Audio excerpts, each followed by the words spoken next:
c'est cette préconisation de la Cour des comptes pour lutter contre l'alcool chez les jeunes. Alors qu'un jeune sur 10 de 12 à 24 ans est dépendant à l'alcool ou aux stupéfiants, la Cour des comptes demande à l'État de mettre en place un prix minimum sur l'alcool, une taxe déjà mise en place chez certains de nos voisins européens. Elise Goldfarb, est-ce que ça vous paraît être une bonne chose d'augmenter les prix de l'alcool, même si effectivement en ce moment la période est compliquée pour les vignerons notamment?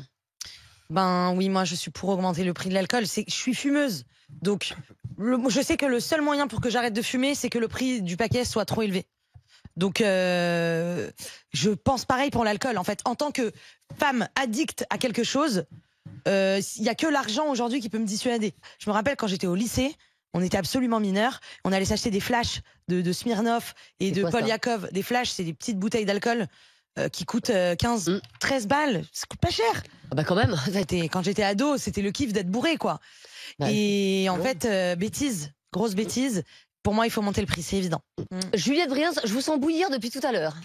Non mais moi évidemment je ne suis d'accord avec personne ici. Laissez-moi vous dire que c'est absolument désastreux. Vous êtes désastreux. Ah bon déjà la première des choses, c'est entendre la Cour des comptes me parler de santé. Laissez-moi vous dire que ça me fait doucement rire. Bah pourquoi ? La vérité c'est que l'État est complètement sur le carreau, qu'ils ont besoin de pognon et c'est la seule raison pour laquelle ils veulent augmenter encore une fois les prix de l'alcool. C'est marrant parce que la semaine dernière sur le même plateau, jusque-là c'est pas un problème, ce que tu Juliette dis. parlait en fait. c'est insupportable. Voilà. Jusque-là, c'est La pas un dernière problème. fois, sur ce même plateau, on était là à dire que Trump était un monstre parce qu'il voulait taxer nos vignerons. Oh là là, nos ressources françaises, nos super vignerons, on les défendait cœurs et âmes. Et là, d'un coup, si c'est l'État français, bah, tout c'est très bien, puisque attention, c'est pour la santé, etc. Donc, on a très bien vu, évidemment, l'exemple des cigarettes. D'ailleurs, j'ai bien vu qu'en fait, pourquoi ils parlent de ça, c'est parce que la semaine dernière, en fait, ils se sont rendus compte que la vente de cigarettes baissait drastiquement, ce qui est un énorme manque à gagner pour l'État, puisque 80% du prix des cigarettes va dans les poches de l'État. Oui, mais si moins de gens sont hospitalisés pour des cancers du poumon, pourquoi les gens en fait, vont moins acheter de cigarettes chez les bureaux de tabac? Première chose, la cigarette électronique. N'est-ce pas? Oui. Pas le prix, parce qu'en fait, moi, je connais énormément de fumeurs, moi, étant fumeuse aussi. Ce qui fait arrêter la cigarette, c'est surtout la cigarette électronique. Que le reste vont se fournir à l'étranger parce que c'est trop cher, et le reste vont se fournir dans le trafic du marché noir qui a littéralement explosé depuis la hausse des prix. Bah, on ne se vendra pas des bouteilles de bière sous le manteau. Donc bref, au marché noir, la consommation d'alcool, elle est légale. La consommation d'alcool, elle peut se faire dans la modération. Ça peut être un plaisir. Il y a beaucoup de gens, vous savez, qui consomment raisonnablement de l'alcool parce que c'est un plaisir, parce qu'il y a un savoir-faire 48 000 morts derrière. par an. Mais et alors? Et il y a énormément de choses qui font mourir. Il y a beaucoup de choses qui sont mauvaises pour la santé. On peut taxer les McDo, on peut taxer les petits lus aussi. Bah pourquoi pas? On peut taxer les Montchéri, on peut tout taxer. Mais pourquoi pas? On peut taxer ta dinde de Noël.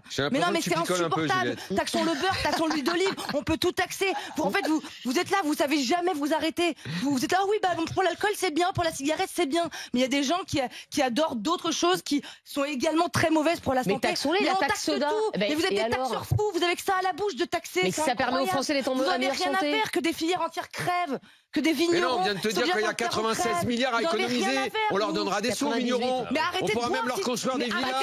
Et ils pourront glander toute la journée. Moi, l'État n'est pas ma mère. L'État n'a pas à me dire ce que je dois consommer ou pas. C'est quand même insupportable. On n'est pas des gosses. Mais c'est l'État qui va te soigner. Mais c'est toi qui nous coûte après. Mais je paye moi aussi. Je cotise pour me faire soigner.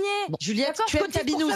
Je cotise pour ceux qui font du ski, qui se cassent la jambe. Je cotise pour tous ceux qui ont des comportements à risque. Et je viens pas chialer derrière pour demander à ce qu'on taxe tout et n'importe quoi. Alors dans ces cas-là, on paye moins d'impôts si tu veux bien. Non mais c'est comme ça, on n'ira pas te soigner. Avec que ça à la bouche. En fait, vous êtes tous des socialos. Mais vous êtes tous des socialos, tous des communistes, à vouloir tout taxer dès qu'il y a un problème arrivé en France. Oui, alors là, c'est la première fois qu'on me dit ça, je sais pas comment le prendre. En plus, ça marche pas. Bah prends-le bien. Et la prochaine fois, ce sera et la prochaine étape, ce sera l'interdiction. Interdisons on a vu que mais oui, interdisons l'alcool. Ça a tellement bien marché aux États-Unis. Vraiment, la prohibition, quelle grande idée. C'est pas tout à fait la même époque. Ça a à peine alimenté tout le trafic noir à côté du marché noir. Enfin, tout ça est très bien.